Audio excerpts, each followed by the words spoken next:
Have you ever felt like something inside you was changing, as if the world around you was no longer the same and a new way of seeing life began to emerge? Maybe you have asked yourself, what's happening to me? Am I changing or just seeing what has always been here? This feeling of profound change is not a coincidence. It's a calling, a waking up.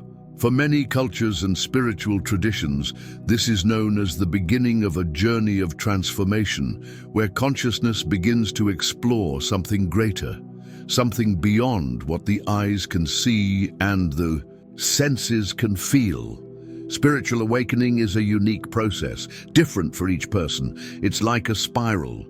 While some follow a linear path, others take twists and turns, revisiting stages and lessons along the way. It's not a straight line. It's a dance between self-discovery and the unknown. But why does this happen? And more importantly, where does this journey take us? Today we will explore the 5 stages of spiritual awakening. From the moment the ego controls your perception to the point where you find balance with the universe. This is not just an explanation, it is a guide to understanding where you are in your own journey and how to move on to the next stage. Prepare-se, porque esta é uma história sobre você, sobre o seu potencial, suas transformações e o caminho que está diante de você. O despertar espiritual não é apenas sobre mudar, é sobre lembrar quem você realmente é. The ego and the unconscious. The first stage. Imagine a world where every thought, emotion, or experience defines who you are.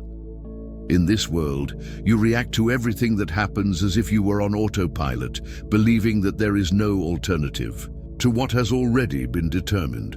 This is the initial stage of spiritual awakening, the state of unconsciousness.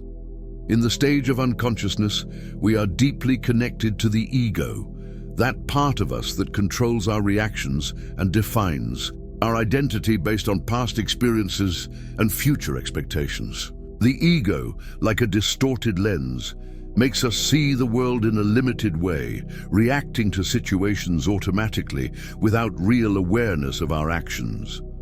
Often, this means living a life dominated by emotional patterns such as anger, fear, and negativity. For example, have you ever felt like you were stuck in a cycle of reactions where everything seemed out of control?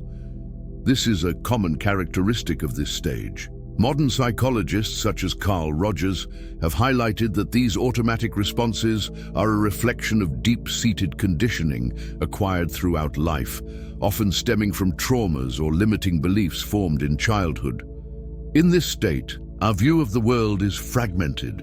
We cannot see people as they truly are because we see them through our own projections and experiences. For example, if you experienced disappointment in the past, you might unconsciously expect the same from new relationships, making genuine connections difficult. The philosopher Eckhart Tolle, in his book The Power of Now, 1997, describes this stage as the dominion of the ego. He explains that excessive identification with the ego prevents us from fully living in the present moment, leaving us trapped in mental narratives that reinforce suffering. However, this is not a dead end. On the contrary, the stage of unconsciousness is the starting point for something greater. The spiritual journey begins when we recognize that these stories and automatic patterns do not define who we truly are. This is the moment when a glimpse of clarity emerges, leading to the realization that there is something beyond the ego. A 2014 study from the University of Sussex in the UK explored the effects of meditation on people facing reactive patterns. The results showed that even simple mindfulness practices significantly reduced emotional reactivity and increased the sense of personal control. This reinforces the idea that ego recognition is the first step towards transformation. In summary, the stage of the ego and the unconscious is not just about challenges. It's about potential. When we start to question why we react in certain ways, we take the first step towards self-knowledge. The transformation begins here, at the moment we recognize that we are not our thoughts, emotions, or narratives. We are something much greater. Death of the ego. Second stage. After recognizing the dominance of the ego in the first stage, the spiritual journey leads us to a crucial moment, the death of the ego. This is the point where everything we believed ourselves to be begins to dissolve, revealing something much deeper. But what does death of the ego mean? Contrary to what the term might suggest, it is not a physical destruction or a literal end. It is a process of deconstructing the ideas and beliefs that shaped our identity. Think of it as taking apart a puzzle that was put together with pieces of past experiences, expectations, and external influences. The ego, until then, had been the narrator of our life. He told stories about who we are, what we can do, and how the world sees us. These narratives included roles based on gender, profession, religion, and social status. During the death of the ego, these roles lose their meaning. We are no longer the worker, the student, the perfect child. We are just ourselves, free from labels. This stage is often accompanied by a feeling of emptiness. It may seem frightening, but it is also incredibly liberating. Imagine removing all the layers of an onion until you reach its core. The emptiness is not absence. It is space for something new and true to emerge. Many accounts of ego death experiences occur in deep spiritual practices, such as meditation retreats, moments of intense contemplation, or even personal crisis events. These moments bring a disconcerting clarity. We realize that we are not our beliefs or stories, but something much greater, the observer. The concept of the observer is fundamental at this stage. It represents the part of us that simply exists, that observes thoughts and emotions without identifying with them. It's like being in a quiet room, watching a movie on the screen. The movie is still happening, but now you know it's just a projection. Not reality. Eckhart Tolle, in The Power of Now, 1997, describes the death of the ego as the liberation from the mental prison. He explains that by realizing that our thoughts do not define us, we open the doors to a new way of existing, a more conscious and present way. This stage can also bring challenges. Without the narratives of the ego, we may feel lost or purposeless. But it is in this space of uncertainty that true transformation occurs. The death of the ego forces us to seek within ourselves a meaning that does not depend on external circumstances.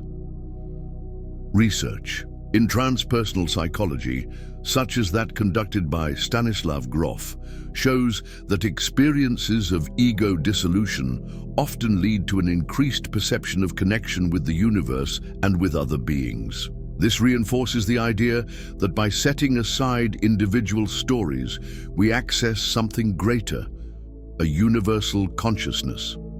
The death of the ego is therefore a bridge. It takes us from a limited and reactive existence to a state of greater freedom and authenticity. It is the moment when we begin to live as conscious observers, understanding that life is not just something that happens to us, it is something we co-create. Search for the truth, third stage. After the intense dissolution of the ego, a new impulse arises, the need to understand. This is the third stage of the spiritual journey, the quest for truth. It is here that the void left by the death of the ego awakens a deep and insatiable curiosity about who we are, why we exist, and what the purpose of everything around us is. This phase is marked by questions that resonate within us. What is the nature of my essence? Is there something greater guiding my life?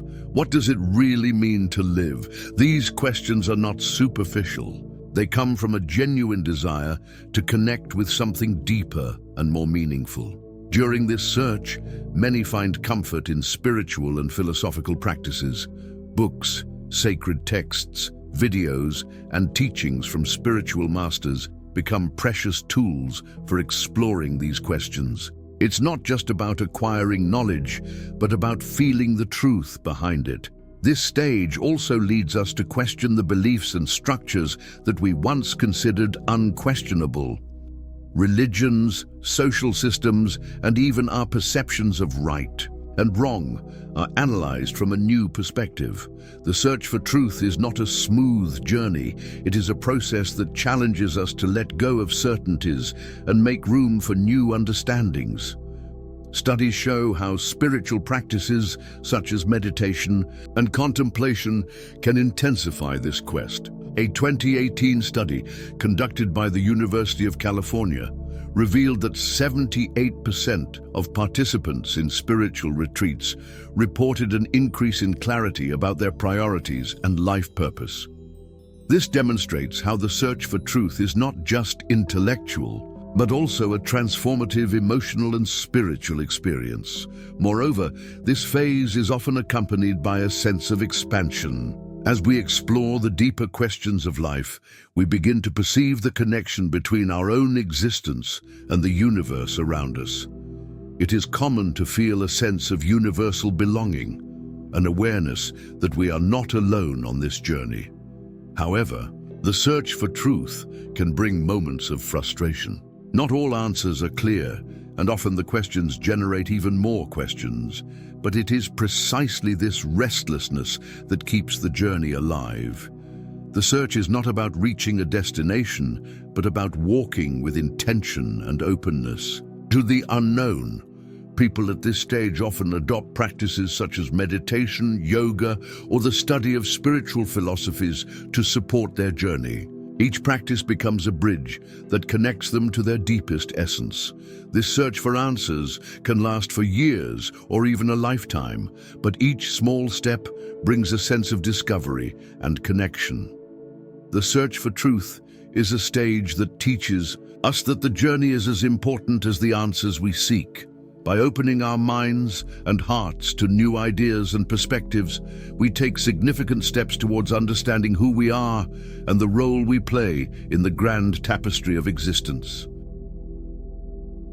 Emergence of the authentic self. Fourth stage, as we progress on the journey of spiritual awakening, we reach a deeply transformative stage, the emergence of the authentic self. This is the moment when we begin to detach ourselves from the masks we have worn throughout life and reconnect with our most genuine essence. For much of our existence, we are shaped by external expectations. From family, society, institutions, we create versions of ourselves to please, belong, or simply survive. But at this stage, these layers begin to dissolve. It's as if the true self is waiting to emerge free from external influences. The emergence of the authentic self is marked by a growing sense of discomfort with what no longer resonates. Superficial relationships, misaligned careers, and inherited behavior patterns begin to lose their place. This discomfort can be challenging, but it is a clear sign that transformation is underway. A study conducted by Stanford University in 2017 revealed that individuals who underwent deep self-reflection reported greater satisfaction with their life choices when they aligned with their personal values. This reflects the essence of this stage, a return to authenticity. Moreover, this period is often accompanied by significant lifestyle changes.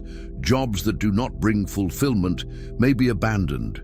Relationships are re-evaluated and new paths emerge, aligned with what truly matters to the person. Internally, the process is also intense. It is common for old traumas and repressed emotions to come to the surface, demanding recognition and healing.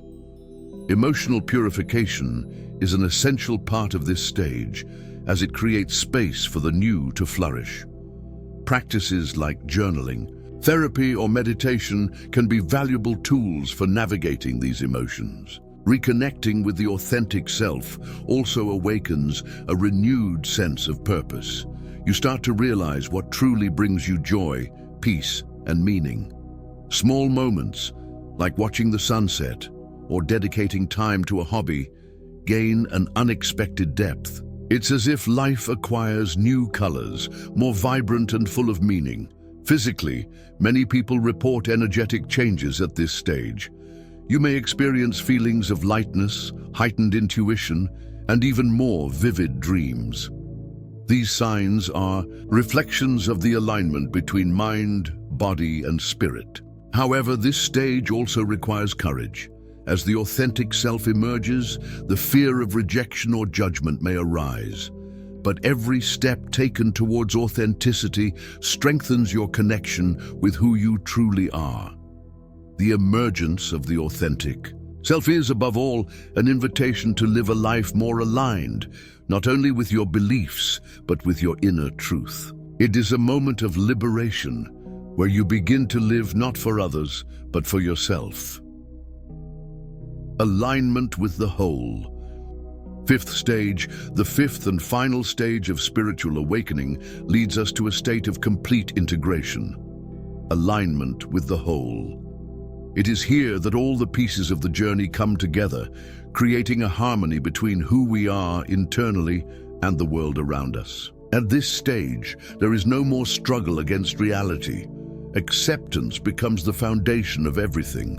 This does not mean resignation, but a deep understanding that each experience, whether light or challenging, has a purpose and contributes to the richness of life. Alignment with the whole is characterized by an unbreakable connection with the essence of existence. You begin to realize that you are not separate from the universe, but a part of it. There is a clear recognition that every being, every element of nature, and even seemingly inanimate objects are interconnected by a greater energy. At this stage, compassion takes on a central role. By accepting your own imperfections and limitations, you naturally extend that same understanding to others. Actions are no longer driven by selfish interests, but by a genuine desire to contribute to the collective well-being. Research in spiritual neuroscience, such as the studies conducted by Yale University in 2019, indicates that practices of compassion and deep meditation can activate areas of the brain related to empathy and the sense of unity. This reinforces that the experience of alignment is not only emotional, but also physical and neurological. Moreover, alignment with the whole leads us to live with more ease. There is no longer a need to prove anything or fit into external standards. Life becomes a natural flow, where we follow our intuitions and find satisfaction in simple things. A kind gesture, the beauty of a sunset, or the sound of the wind through the trees. This stage also brings a renewed connection with nature. Walking through a forest or listening to the sound of rain ceases to be merely a sensory experience and becomes a communion with the world around you. There is a clear perception that we are taking care of the earth just as it takes care of us. Although peace is a central characteristic of this stage, alignment with the whole does not mean ignoring the challenging aspects of life. On the contrary, it teaches us to face darkness with understanding, recognizing that light and shadow are part of the human experience. In practical terms, people at this stage often report a desire to serve others. This can manifest in small actions, such as helping a friend, or in larger initiatives, such as volunteer work or social projects. Life becomes less about me and more about us. In the end, alignment with the whole is about living in harmony with oneself, with others, and with the universe. It is not a static destination, but a state of continuous flow where we learn to dance with the ups and downs of life. The journey of spiritual awakening is, above all, an invitation, a call to look within, question the narratives that define us, and reconnect with something greater. From the first steps of unawareness to alignment with the whole, Each stage offers us precious lessons about who we are, about the universe, and about the purpose of being here. But perhaps the greatest truth of this journey is this: spiritual awakening is not a final destination. It is a continuous process, a dance between the known and the unknown, where we grow and learn from each experience, each challenge, and each moment of silence. Think about it. At what stage do you believe you are now? And more importantly, how? Has each stage shaped the way you see yourself and the world around you? No matter where you are on this journey, know that every step is valid and necessary. Awakening is not about achieving perfection or eliminating all doubts. It is about learning to live with awareness, acceptance, and connection. It's about understanding that life, in all its nuances, is the greatest opportunity to grow. As you reflect on your own journey, remember that the search for answers doesn't have to be solitary. There is a unique beauty in sharing our experiences and learning from one another. After all, each awakened soul helps to light the way for others. How about leaving a comment on which stage resonated with you the most? Or share this video with someone you believe is going through something similar. Sometimes a small reflection can plant a big seed in someone's life. And remember, spiritual awakening is not about reaching something outside of yourself. It's about rediscovering what has always been there, your essence, your truth, your power to be present. Until next time, and may your journey continue to flourish in unexpected and extraordinary ways.